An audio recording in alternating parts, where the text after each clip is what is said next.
I couldn't believe my ears when I answered the phone. Are you serious? I practically yelled when my mom suggested something utterly out of the blue. Marry my sister-in-law. How did we even get to that topic? My name is Brandon, and I'm 31 years old. I was just expecting a regular check-in call from my mom. But instead, I got, Brandon, how are you? Listen, this might be sudden, but would you marry Emily? What? Where did that come from? It's not exactly a normal follow-up to how are you. I was so stunned that I blurted out my shock. For a moment, I wondered if something was wrong with my mom, but she stayed calm and kept talking. Well, you see, Emily's having a tough time raising her child alone. Linda from the neighborhood mentioned that Emily seemed really tired lately. Linda. The same Linda who's been nosy since I was a kid. I was curious about what she had seen this time. Emily, my sister-in-law, lives about 3 hours away, so we only see each other during the holidays. This past Thanksgiving, I had a great time playing with my 5-year-old niece, Sophie. But now, Linda's observation had me worried about Emily. What happened to Emily? I asked. According to Linda, Emily was at the park with Sophie, just sitting on a bench, not even responding when Sophie called her. She looked really worn out. I started to think about Emily, who always seemed so cheerful. But doing everything alone must be exhausting. I met Emily when I was still in college. My brother Michael introduced us when I was 22, and he was 5 years older than me. We weren't super close as brothers, probably because of our age gap and different personalities. I was all about baseball, while Michael preferred reading and crafting. He was the smart one, often helping me with my studies. Brandon, do you need any study guides for the entrance exams? I can help you out, Michael would say.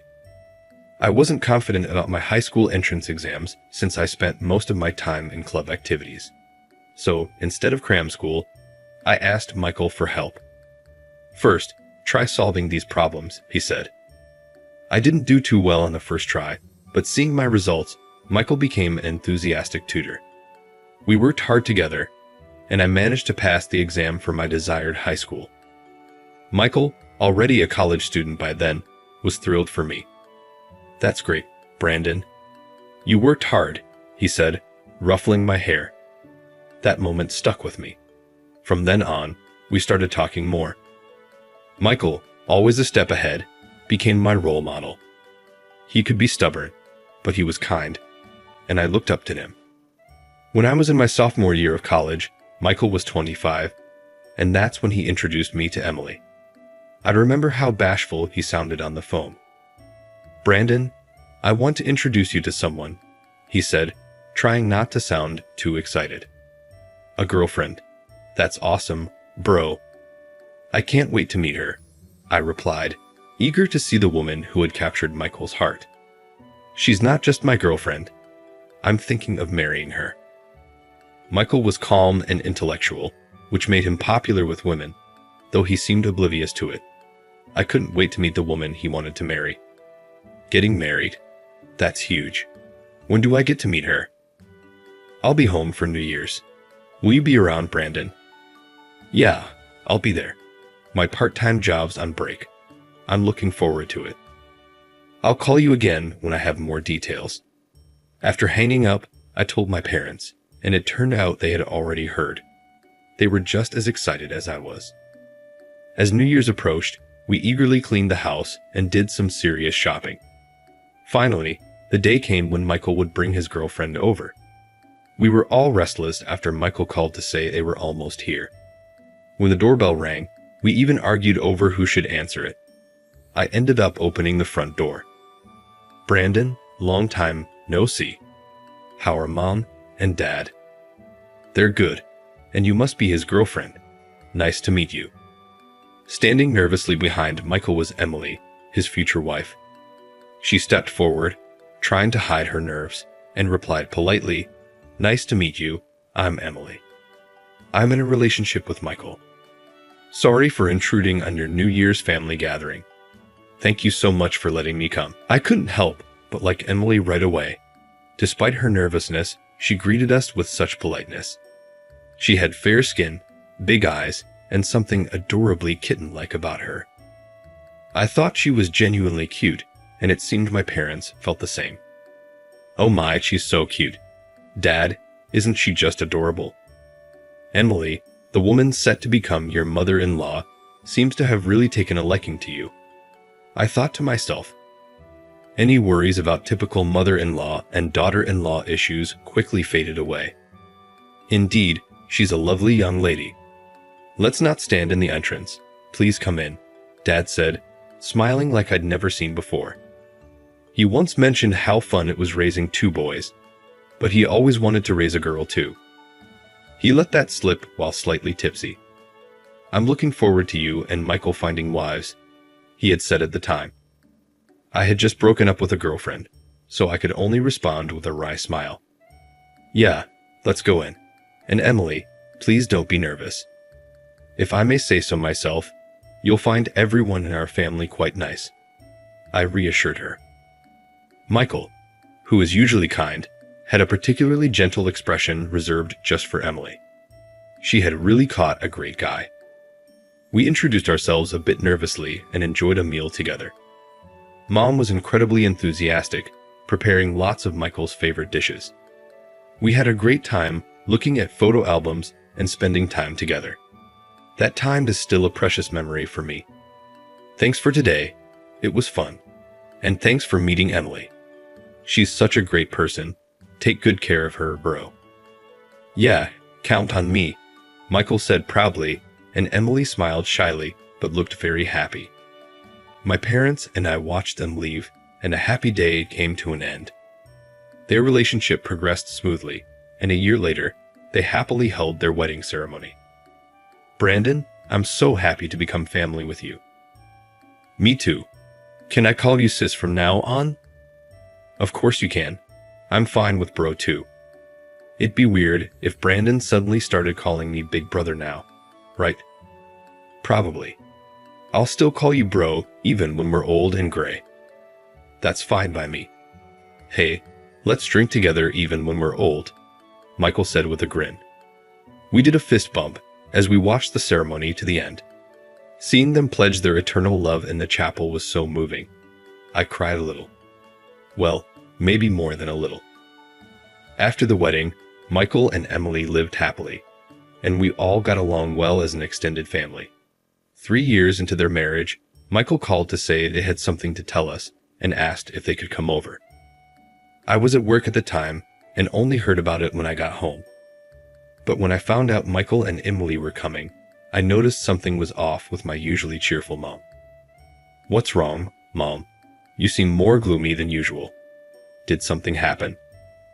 Mom is usually optimistic and laughs a lot, but she was different this time. She seemed a bit troubled when I asked her. Do I?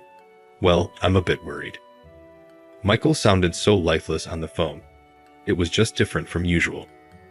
All I could do was nod vaguely at her words. I couldn't imagine a downcast Michael. He's always been so calm, but being calm is different from lacking energy. Thinking we'd understand better once we met, I tried to encourage Mom. Maybe he's just tired from work. We'll know when we see them. That seemed to settle her a bit. That's true. No point worrying now. They're coming this Saturday, so let's make some delicious food to cheer them up. Mom started cleaning the house as usual, and I felt relieved. I was looking forward to seeing Michael again on Saturday.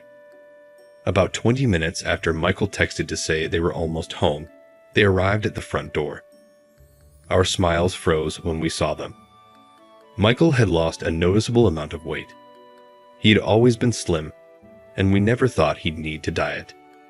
Hey, long time no see. Surprised? Huh. I lost some weight, Michael said with a smile, but his smile seemed tired. Shall we go in? You must be tired.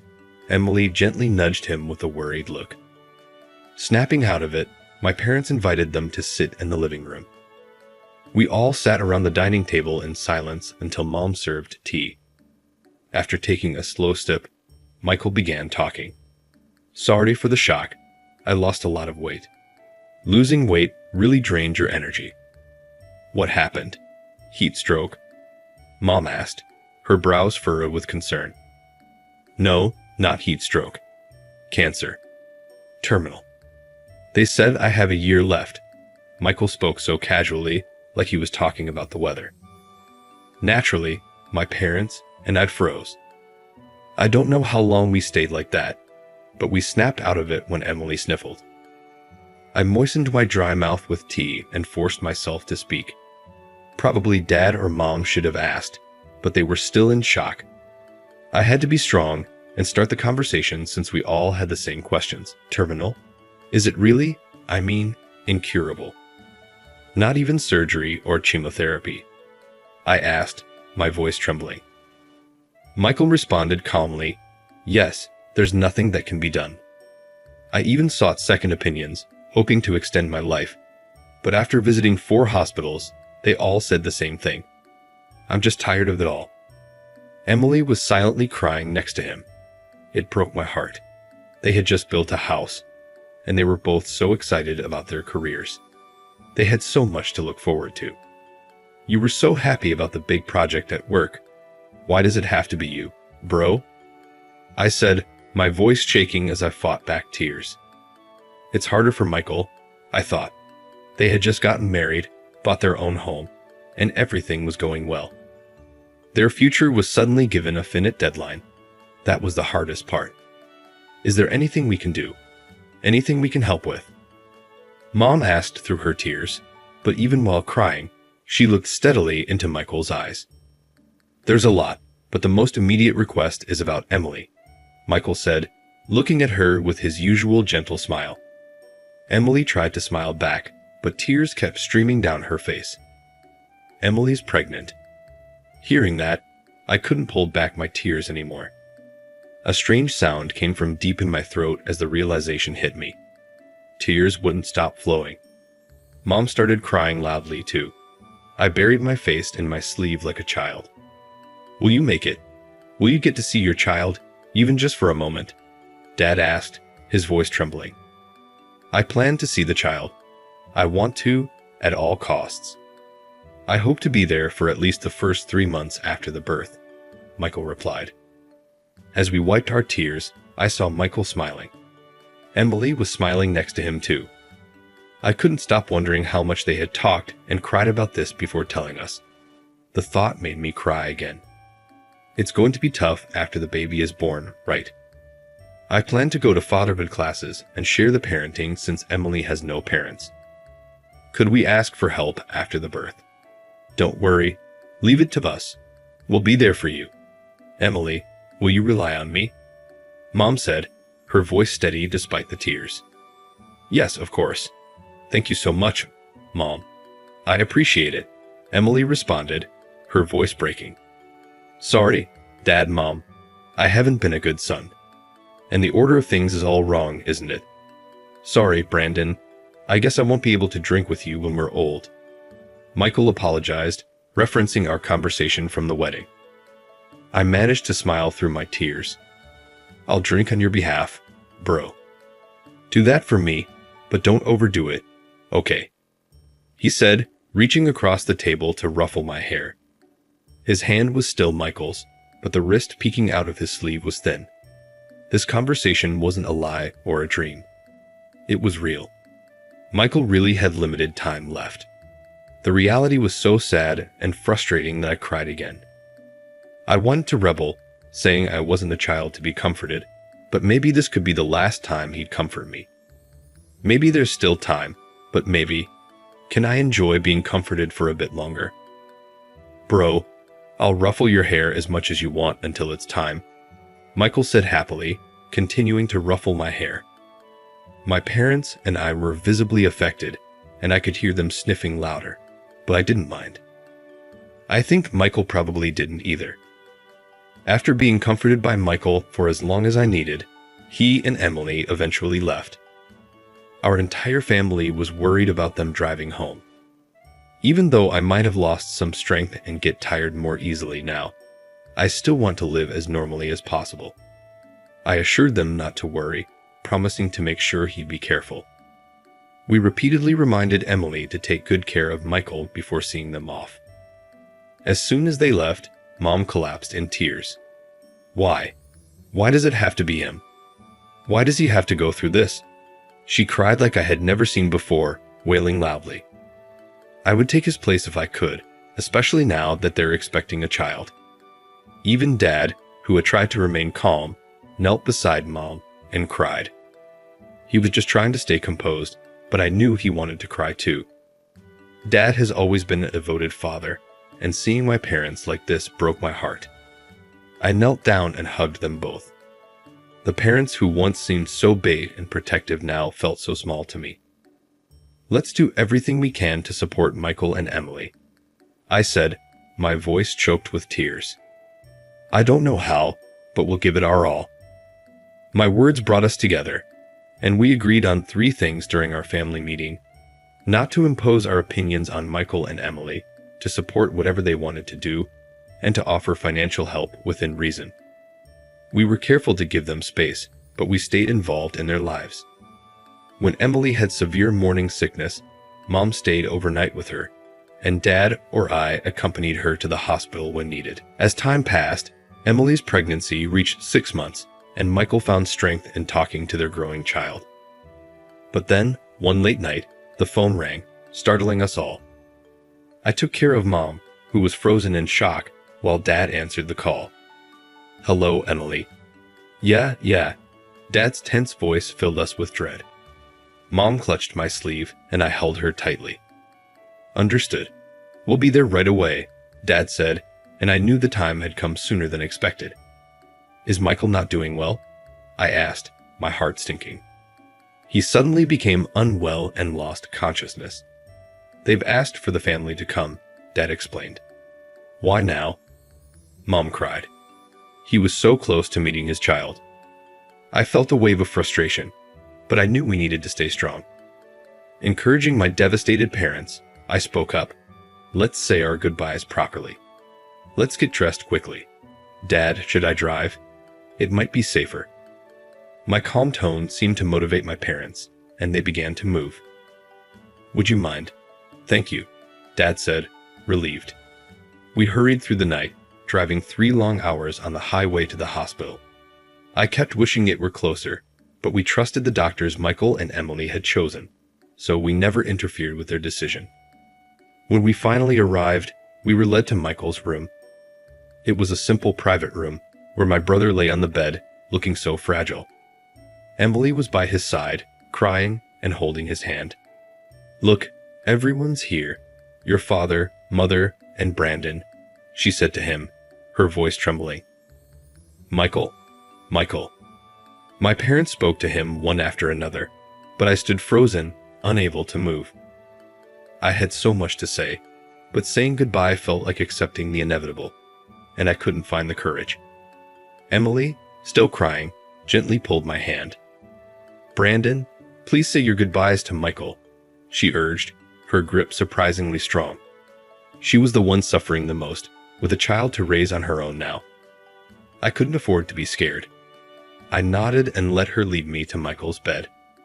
I took his thin hand in mine. Bro, you've worked so hard, I said, my voice shaking. I'll never forget you. Don't worry about Emily and the baby. We'll take good care of them. It's okay.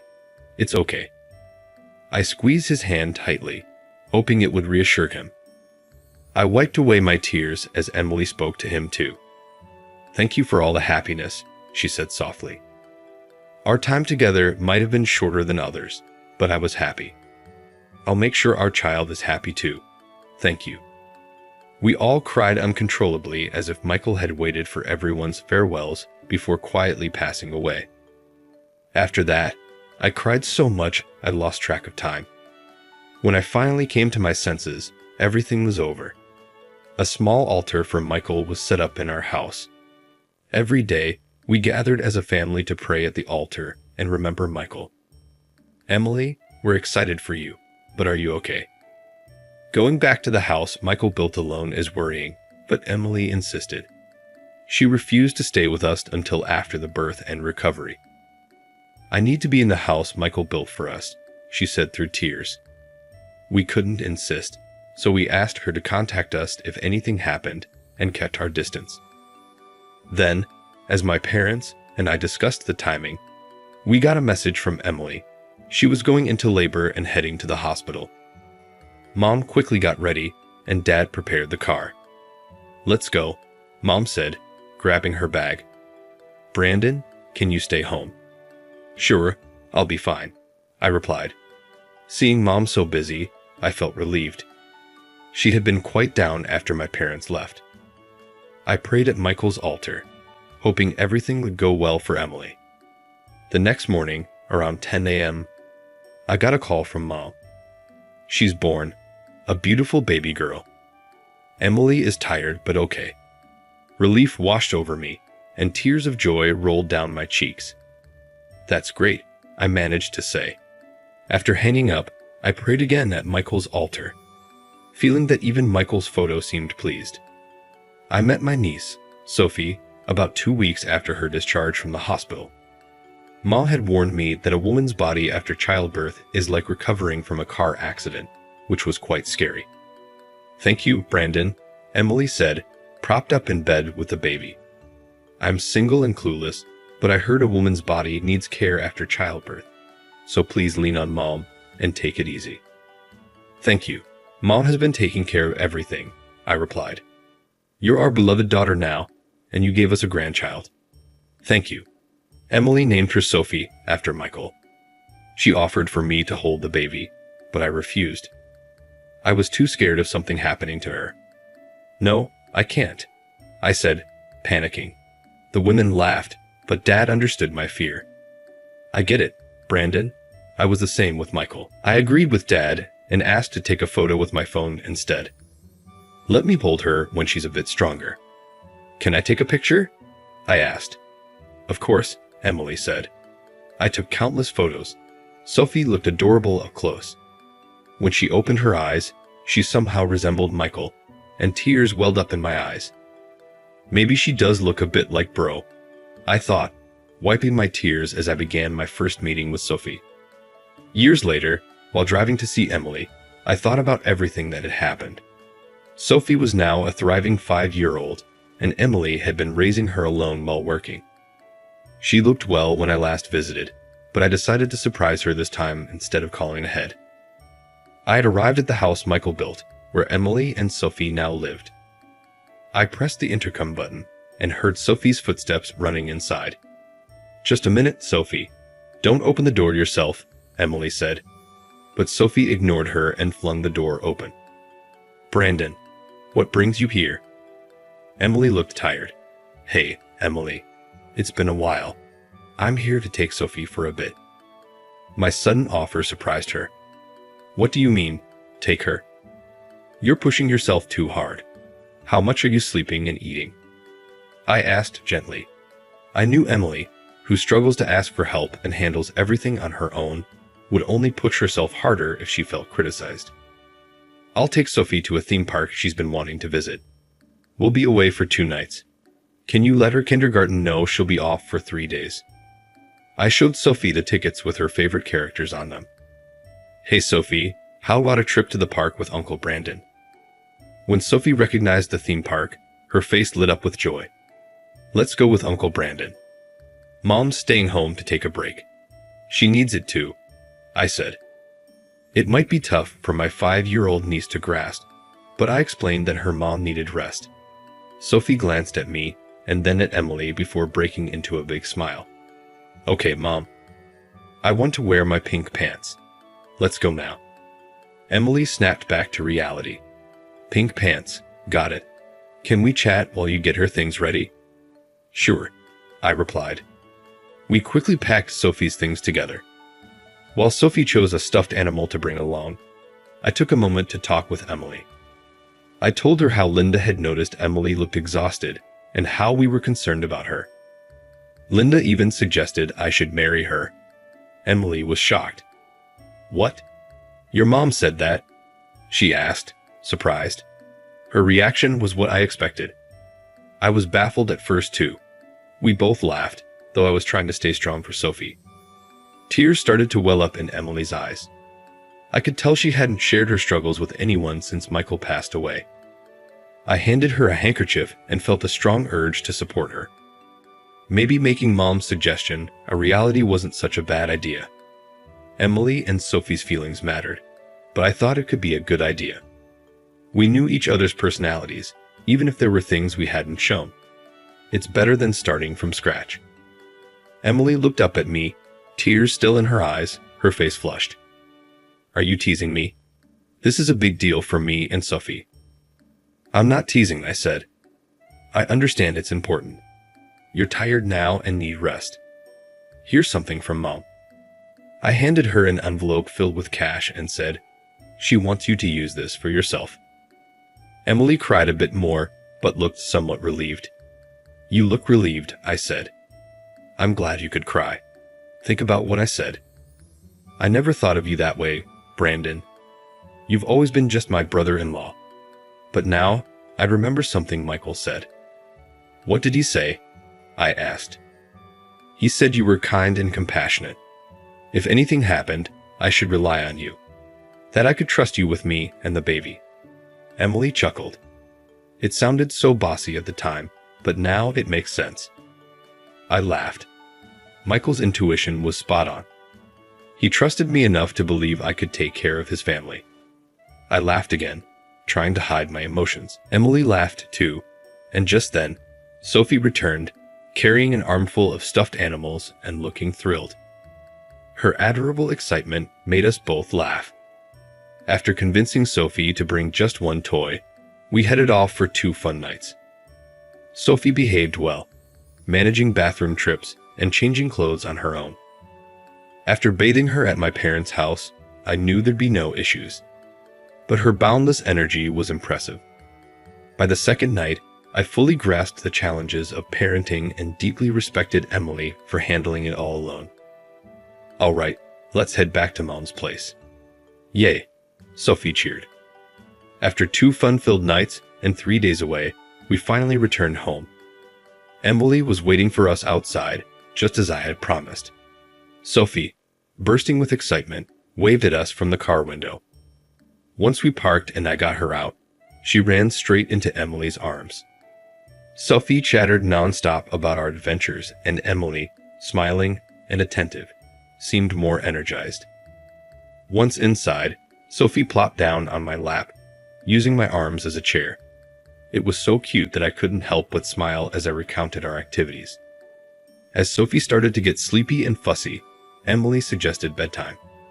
But Sophie refused to be held by her, saying, I want to sleep with Uncle Brandon, not Mommy. Uncle Brandon, hold me. I picked up the grumpy Sophie and asked Emily to set up a bed. All right, let's sleep. Uncle Brandon will be here too, I said as I lay down next to her. Sophie chatted for a bit but soon fell asleep. Watching her peaceful face, I thought how adorable she was, and I must have drifted off too. I woke up to Sophie patting my face. Seeing me jump, both Sophie and Emily burst into laughter. You looked so comfy sleeping next to Sophie that we didn't want to wake you, Emily said. I was surprised. Keeping up with a 5-year-old's energy for 2 days straight had been more tiring than I expected. Suddenly, Sophie asked, Hey Uncle Brandon, aren't you staying here? I was puzzled. Emily seemed confused too. Sophie continued, I want Uncle Brandon to always be at our house. I want to play, eat meals together, and nap. I wish Uncle Brandon could be my daddy. Emily was quiet, unsure how to respond. Sophie pointed at Michael's photo and said, It's okay to have 2 daddies. Emily started crying, and I couldn't help but join her. Sophie looked bewildered and asked, Mommy, does it hurt somewhere? Emily, wiping her tears, said, No, honey, I'm just surprised by how thoughtful you are. Yes, having 2 daddies is okay. I felt genuinely moved by Sophie's innocence and clarity. I silently vowed to make her and Emily happy, taking Michael's place. Of course, that includes both Sophie and Emily. Sophie then suggested, should we ask Mom? If Michael were here, he'd laugh and say everything will work out just fine. Emily said to me, Thank you, Brandon. How about we start dating with the understanding that you'll be a dad? Those words made me incredibly happy. Thank you, I'm looking forward to it, I replied. Sophie cheered. Yay. Let's hug. She pulled me over to Emily for a group hug. All three of us smiled. Sophie kept repeating hug and giggling happily while Emily smiled shyly. I vowed to myself and to Michael to always protect these smiles.